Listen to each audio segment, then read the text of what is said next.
ودې دې هېرې کړې اخر دې ورته هو وویل وعدې دې هېرې کړې اخر دې ورته هو وویل تا ته به څنګه درکول خپل ضمیر اجازه سلامه غواړي د وزیر مسعود د وړو خاوره خو ته به هم کوې انډیا ته د کشمیر اجازه دغه شرایط دي که معنی یې ګوره مړوند کې صرف درکوي د یو ځنځیر اجازه یو ځنځیر اجازه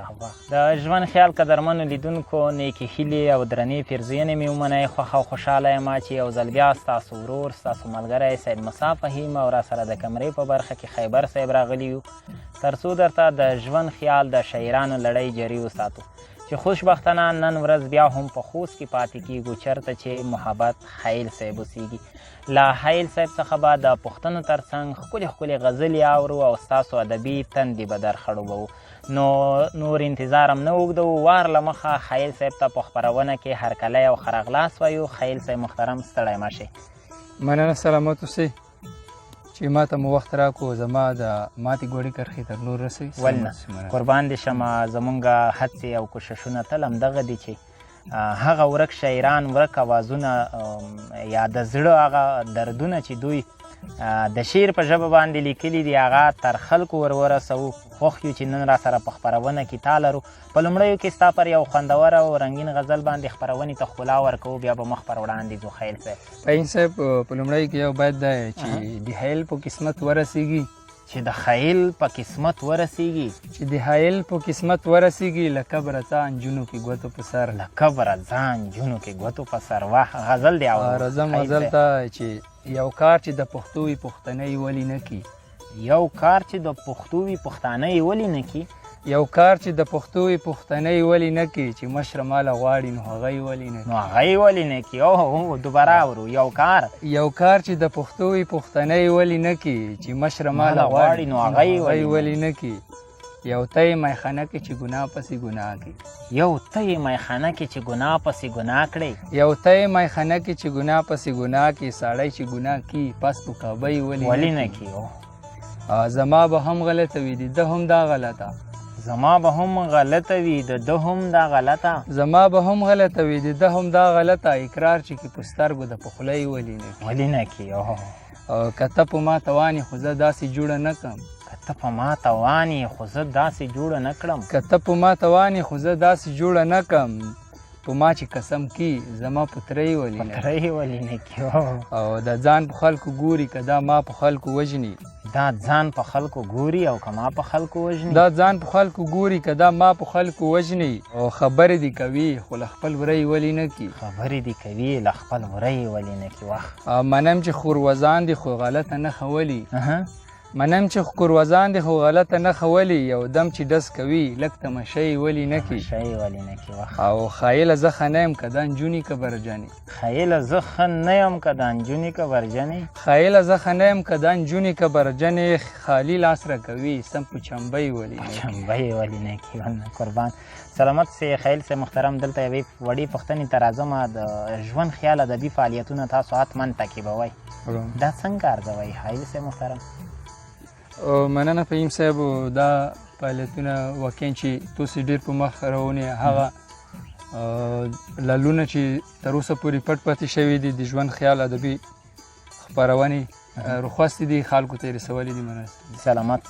خوشحاله دې وي دلته ستا یو بل غزل ته هم راځو خیل صاحب محترم بیا به مخ پر وړاندې ځو مننه فهیم صاحب وایي چې زه میخانې ډمخانې نه پېژنم زه میخانې و ډمخانې نه پېژنم زه میخانې ډمخانې نه پېژنم بس دومره وایم چې په تا کې ډېرې منم چې وي به قاضي صاحب دی قضاوت وکړي چې په چا کې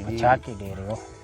منم چې وي به قاضي صاحب دی قضاوت وکړي چې په چا کې ډېرې سپینې خبرې مې عادت جوړ شوی سپینې خبرې اوس په ما کې ډېرې او زما په مینه بابا نه دی خبر ځینې غوسې مې په بابا کې ډېرې او چې د ښایست په زور کږې وږې څي داسې جینۍ په پښتونخوا کې ډېرې چې د ښایست په زور کږې وږې څي داسې جینۍ په پښتونخوا کې ډېرې ولې خیل نسی د پیر لسونه ولې خیل نسی د پیر لسونه ورکړې خودي د مور دعا کې ډېرې خیل صاحب محترم څومره وخت کېږي چې د شعر ډګر ته راغلی یې تقریبا یو 2-3 کاله به کېږي چې زه د شعر ډګر ته راغلم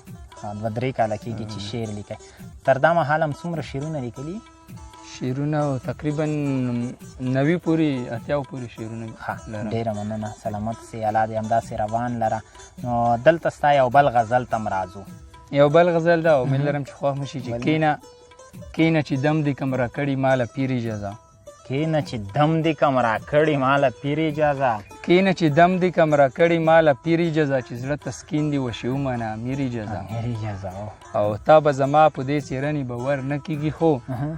تا به زما په دې څېړنې باور نه کېږي خو چې دم کوي نو ورته کړې وي امیر اجازه. امیر اجازه. وعدې دې خیرې کړې اخر دې ورته هو وویل. وعدې دې هېرې کړې اخر دې ورته هو وویل. وعدې دې هېرې کړې اخر دې ورته هو وویل. تا ته به څنګه درکول خپل ضمیر اجازه. خپل ضمیر اجازه. او کلمه غواړي د وزیر مسعود د وړو خاوره. کلمه غواړي د وزیر مسعود د وړو خاوره. کلمه غواړي د وزیر مسعود د وړو خاوره، خو ته به هم کوې انډیا ته د کشمیر اجازه. وخ دوباره یې اورو. او کلمه غواړي د وزیر مسعود د وړو خاوره، خو ته به هم کوې انډیا ته د کشمیر اجازه. خیل خو دغه شرایط دي که منې ګوره. د خیل دغه شرایط دي که منې ګوره. د خیل دغه شرایط دي که منې ګوره، مړوند کې صرف درکوي د یو زنځیر اجازه. یو زنځیر اجازه. وحیل صاحب محترم، په ادب کې کومې برخې ته زیات کار کوئ؟ ولا ما په خپله تر اوسه پورې نظم یو دوه نظمونه مې هم لیکلي دي، شعرونه مې هم لیکلي دي، خو غزل چې دي غزل زما اکثره کار چې ده په غزل ده، ډېر غزلونه لرم. ها ولې نه، په دواړو سترګو قربان دې شمه. نو دلته بیا په دې برخه کې ستا نه یو غزل اورو خیل صاحب محترم. اوس تا جدایۍ فکر کې نه یمه،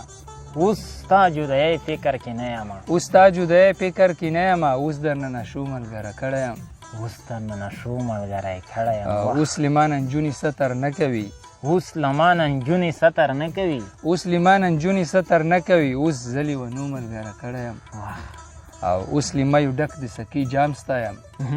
اوس لیمیو ډک د سکي جام ستا یم، اوس سکي پیالو ملګره کړی یم. او اوس ښه ځوانان ما سره نه ګرځي، اوس هغه ځوانان ما سره نه ګرځي، اوس هغه ځوانان ما سره نه ګرځي، اوس داسې سړو ملګره کړی یم. اوس د ورځې نه یم ما مخام ګوره، اوس د ورځې نه یم ما مخام ګوره، اوس خو مخمو ملګره کړی یم. اوس مې خندا ورکه د هغه پسې، اوس مې خندا ورکه د هغه پسې، اوس خایل غمو ملګره کړی یم. خایل غمو ملګری کړی یم. مننه، سلامت سي. خیل صاحب غزلې مې دې واورېدې، خوند مې ترې واخیستو، نو نور قضاوت به یې لیدونکو ته پرېږدو، اورېدونکو ته به یې پرېږدو. مننه، سلامت اوسئ چې بیا هم راغلی او په خپرونه کې مونږ ته وخت راکړو او یو څو شېبې هم له مونږ سره ضایع کوي. بیا هم درنه زښته زیاته مننه. تاسو هم سلامت اوسئ چې دا قیمتي وخت مو ته راکړو، زموږ ماتې ګوډې کرښې مو تر نورو ورسولې. مننه، سلامت اوسئ. قربان دې شم، سلامت اوسئ. د ژوند خیال قدرمنو لیدونکو، دا وه زموږ خپرونه چې د محبت خیل صاحب سره م درلوده. تر بلې چې بیا تر یو بل شعره پورې ځان رسوو، تر هغې ما سید موسی فهیم او د کیمرې په برخه کې را سره ګران همکار رب نواز خیبر ته اجازه راکوئ. تر هغې د الله په امان.